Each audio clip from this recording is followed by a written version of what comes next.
Hello guys, सब ठीक हो ना? उम्मीद है कि सब मस्त होंगे। यह रैंडम वीडियो के चैनल का मूवी एक्सटेंशन है। आज हम एक बेहतरीन मूवी के बारे में बात करने जा रहे हैं जिसका नाम है डाउनफॉल। डबवर्स द्वारा संचालित हम हिटलर की हत्या से पहले के क्षणों को देखने जा रहे हैं। डबवर्स द्वारा संचालित व्यक्तिगत रूप से मुझे यह फिल्म बहुत पसंद है। डबवर्स द्वारा संचालित फिल्म की शुरुआत में हमें टॉडर नाम की एक बूढ़ी औरत दिखती है और यह बूढ़ी औरत हिटलर के बारे में सब कुछ जानती है। वह खाता क्या था, उसने क्या पढ़ाई की, उसकी जिंदगी कैसी थी, और इसका मतलब है कि तौदार पहले हिटलर की सेक्रेटरी थी। तो तौदार अपनी कहानी बताती है कि हिटलर बहुत खराब इंसान था और उसके अंदर से इंसानियत खत्म हो चुकी थी। और फिर मुख्य परिवर्तन होता है जब हम 1942 में द्वितीय विश्व युद्ध के अंत को देखते हैं। डबवर्स द्वारा संचालित और उसे उसके बंकर में दफनाया जाता है ताकि वह बम से बच सके। वह उसी स्थान पर साक्षात्कार दे रहे हैं तो हिटलर उन लड़कियों से उसे सेक्रेटरी बनवाने जाता है और तौदार उनमें से एक था और तौदार उसे पसंद करता है।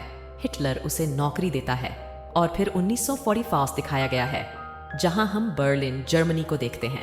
यह कभी दुनिया का सबसे खूबसूरत शहर हुआ करता था, लेकिन आज इसे नष्ट कर दिया गया है और युद्ध के दौरान पूरा शहर बदल गया है।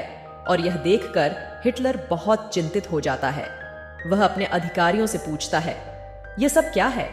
अधिकारियों ने बताया कि बर्लिन में अमेरिकी और रूसी सेनाएं कब भी प्रवेश कर सकती हैं। दरअसल रूसियों और अमेरिकियों ने जर्मनी को यूरोप के विभिन्न देशों में खो दिया है और अब वे हिटलर को मारने के लिए जर्मनी आ रहे हैं।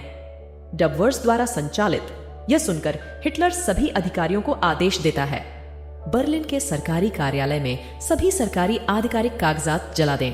तो उनके आदेश के विपरीत सभी पेपर्स फेंक दिए जाते हैं और हम यह भी जानते हैं कि आज हिटलर का जन्मदिन है।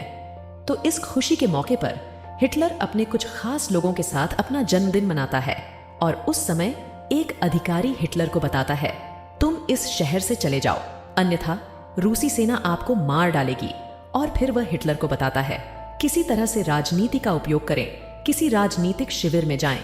लेकिन अधिकारियों ने सोचा हिटलर जब यहां से चला जाएगा तब वे भी भाग जाएंगे और वे अपना जीवन बेच देंगे। लेकिन हिटलर कहते हैं, मैं बर्लिन के अलावा कहीं नहीं जाऊंगा। और वह यह भी कहते हैं, जिस दिन मैं मर जाऊंगा आप अपनी इच्छा अनुसार राजनीति करेंगे। और फिर वहां से चले जाते हैं। और फिर आपने एक बात नोटिस की है, हम देखते हैं कि हिटलर का एक हाथ बहुत हिल रहा है। दरअसल उनके बाएं हाथ में चोट लग गई थी जिसकी वजह से उनका हाथ कभी जनता के सामने नहीं आया। यह सिर्फ उसके पास के लोगों के सामने आता था। और फिर यहां से हालात बदल गए और हिटलर ने बर्लिन शहर में एक मॉडल देखा। डबवर्स द्वारा संचालित उसने शहर को सबसे खूबसूरत बनाने का वादा किया था। द्वारा संचालित एक बार हम इस युद्ध को जीत लेंगे तो फिर इस शहर को ठीक करने में ज्यादा वक्त नहीं लगेगा। दरअसल हिटलर को अब भी लगता है कि वह इस युद्ध को जीत सकता है, लेकिन हम सच्चाई जानते हैं उसके सारे सैनिक मर रहे हैं, लेकिन हिटलर की आत्मा अभी भी मर नहीं रही है।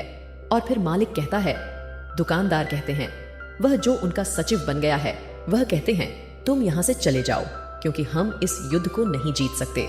और कई अधिकारी एक ही बात कहते हैं, लेकिन हिटलर हार नहीं मानता। मैं इस शहर के अलावा कहीं नहीं जाऊंगा और अगर मैंने सब कुछ लिखा है।